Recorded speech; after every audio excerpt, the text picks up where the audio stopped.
Well, you know the saying, the only thing certain in life, death and taxes. Well, we're in such strange times now. Even taxes are not so certain right now. Yeah, the IRS right now is granting payment extensions, and so is Maryland. But there is still a lot of confusion out there about this. So ABC 7's Maryland Bureau Chief Brad Bell sat down. He's on your side with this one, getting some advice from some of the experts. This is always a busy time for Chris Batista. He's an accountant, and it's tax season.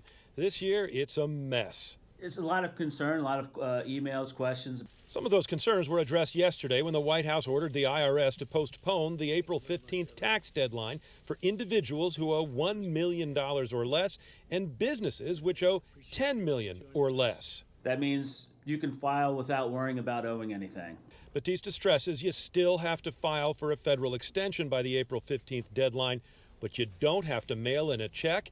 And he says don't. It's like a 0% loan. Maryland's chief tax collector, Controller Peter Francho, quickly followed the IRS lead in granting a 90-day extension for Marylanders and businesses. That means a lot of money can stay in people's pockets. Hopefully they'll use it to retain employees, not lay them off, not furlough them.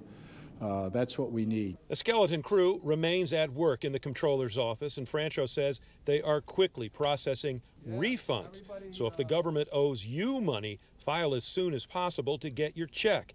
Francho also revealing today he is pushing for the state to pull $500 million from the so-called rainy day fund to give direct subsidies to small businesses. We can process and send out the checks starting Monday and Tuesday. As it stands now, with both federal taxes and state taxes, you have until July 15th to make your payment. But the comptroller says if the conditions are still rough at that time, he is absolutely open to extending it even more.